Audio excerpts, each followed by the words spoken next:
Hi, I'm Vic Teslin. Veritas Tools has just come out with a new magnetic saw guide. This is a really cool jig that's going to help you with your hand tool skills.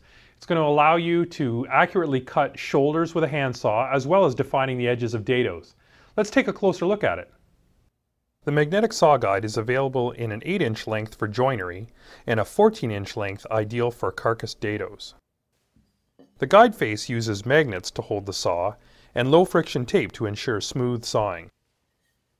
The base has strips of high friction tape to help keep the guide in place.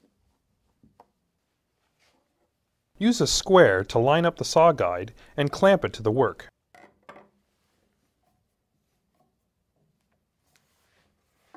Then place the saw against the magnetic guide face and begin sawing.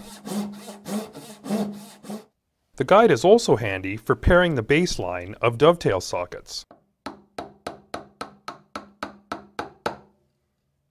The optional clamps that fit into the specially formed dado in the base of the guide are ideal for clamping the guide to your work.